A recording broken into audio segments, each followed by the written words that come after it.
Can. Okay, so good evening to all the students, and also thank you for PDVL for giving me this great opportunity for me to speak up about this. So I'm from BPP Manchester. I'm a BPP alumni. So every BPP we go to is just the same lah, except London in terms of their fees structure and etc. But sharing my bar course experience, before I would like to dive into that, I would like to say that you need to have at least 2-1 or 2-2 to do the bar.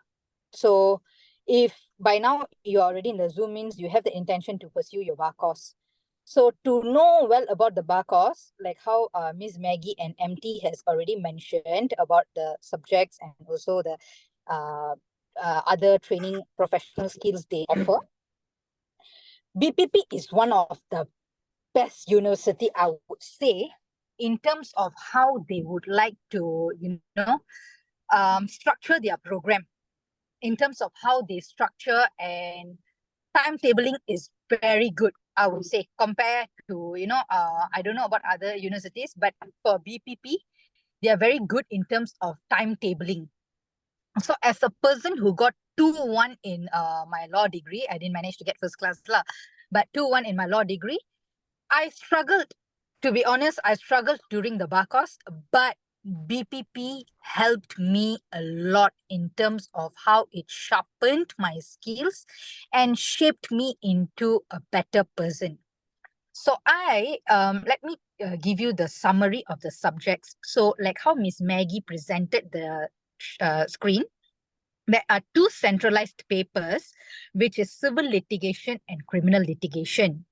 But when it comes to the internal papers, it is going to be advocacy, which is the civil advocacy, where you will call it submission advocacy.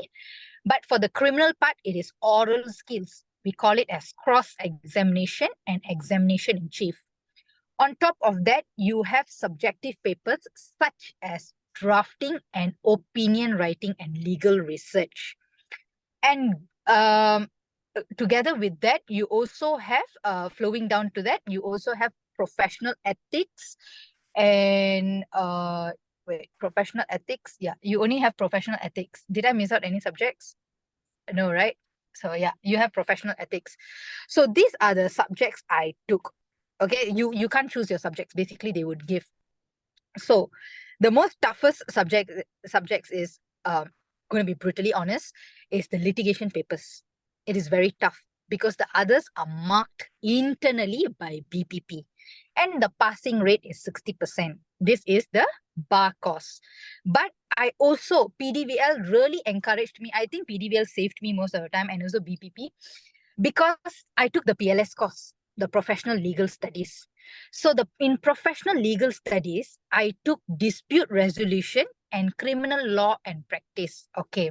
How these two subjects work is the passing mark is 50%, but the paper would, how to say, they would train you before you go into litigation papers, which means, okay, right now, in order for you to, okay, example, like the work career example, in order to be a lawyer, you need to do the case papers and etc, right? So you have to do internship.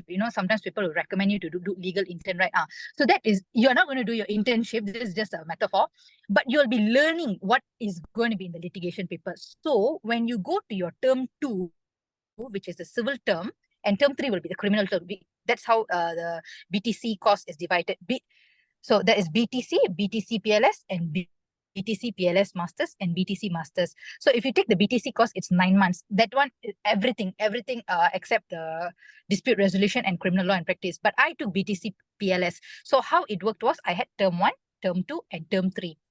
So in term 1, they would enhance your knowledge because I went without knowing anything. Degree is totally different from how the bar course you're doing is totally different. In degree, you might take like EU law, you may take criminal law, tort law, but litigation papers, the civil litigation and criminal litigation is totally different.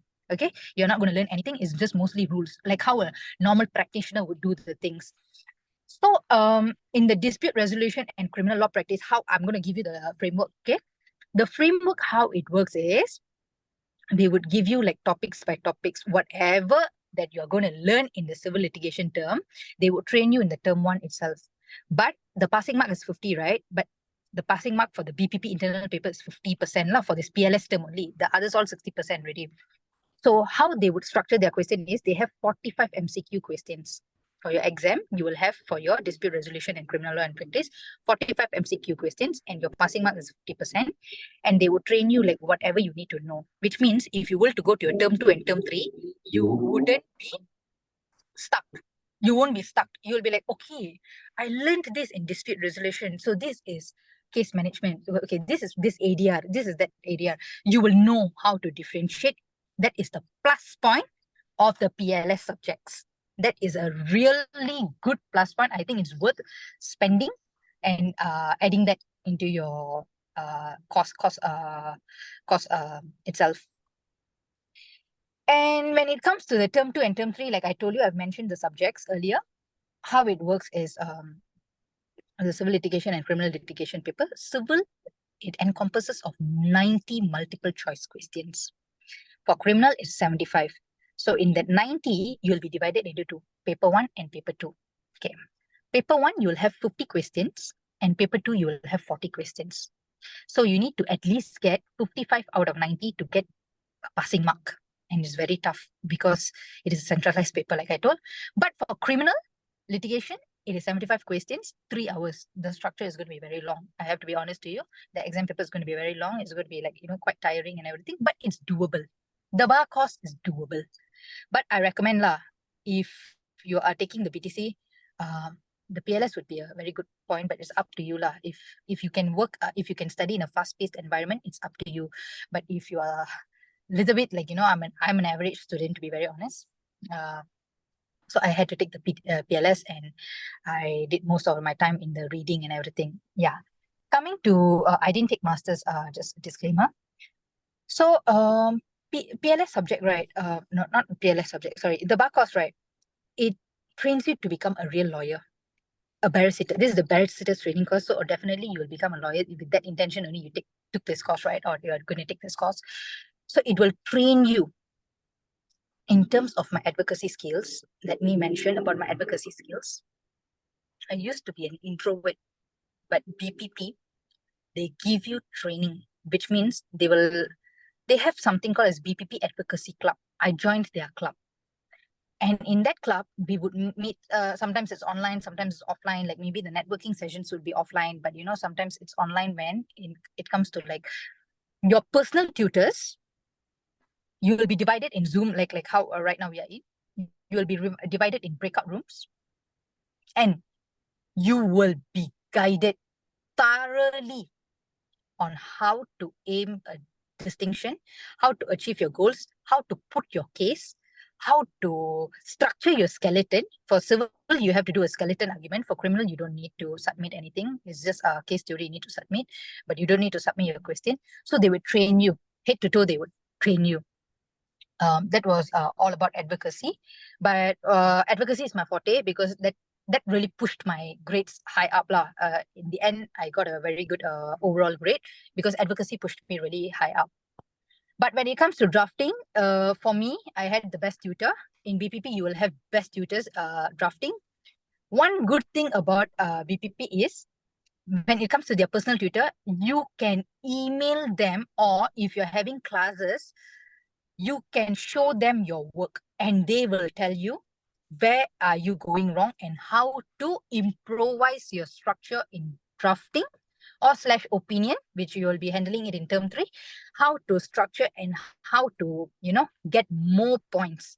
Like, make sure it's not a fatal flaw or anything. I will touch on 2 fatal flaw in my upcoming session, but it's like they would say like, okay, this is how you should draft, because we have never drafted. We don't know what is drafting. So they would give a lot of samples. One thing about BPP, they will give a lot of samples and they will give a lot of exercises, which you can find in the BPP hub. Once you're a registered student, once you're in the BPP already registered, you will have a hub, you will have your own portal, you'll have your username and password. You can download that and print it and include it in your leverage file. And when it comes to your examination, it will be easy for you to navigate in terms of, okay, this is the question. This is the area of law which is going to come out. So you can look at the sample, and as per what you have discussed with your lecturer, which is your weak points and everything, you can work thoroughly on it. That's one good thing about BPP in terms of opinion and drafting. Professional ethics, it will be the last exam usually, and that is 30 MCQs. It is doable. You can use your general knowledge, but BPP will provide also in their hub around 5 workshops. You have to, just continue reading about the core duties and etc. and you will work your way on it. And more on top of that is classes attendance. Okay, I had a lot of friends. Okay, to be very honest, even me. Sometimes when you don't go to classes, BPP is very understanding. Sometimes you can just, now they are strict lah, but that point of time, you can just email your personal tutor and just say like, if it was for me, I would like, dear sir or madam, or to whom it may concern, I couldn't make it to class and everything. Just inform them, because attendance is a very, very important thing, because it will affect your visa. So there's no way you can skip classes. There's no way you can skip classes, and you need to go for your classes, because if it's internal paper, this is a hack in BPP, I would say. You need to attend all the classes, because in one of your tutorial, that is going to be your exam questions. This is for the internal paper only, yeah. So you have to attend the classes. Make sure your attendance is good, 80% and above. Don't skip classes. Try your best. If they were to ask you to go back home and do the workshop, please do, because it will help. And BPP also, you will have in the hub itself already. We call it Century. If you go to your Century, you will have a lot of MCQs. You don't need to worry about that. And more on top of that, like I already mentioned about what you have to wear for your, okay, by the way, for your advocacy classes, you have to wear formal. So make sure, you're traveling from Malaysia, please bring your formal attires, or even you can buy there in the UK in Primark. It's quite cheap. For males, it's very easy. For females, also very easy. It's either Zara, if you're in Manchester, or London. It's world, you can just go anywhere. But I bought my clothes in Primark. It was cheap. It came under 30 pounds like that. So I bought a suit, so it's 30 pounds like that. And this is all about the bar course. If you all have any questions, you all can unmute, or you all can type. Yeah, I can answer you all, because I'll be proceeding to my ins and everything. So do you have any questions?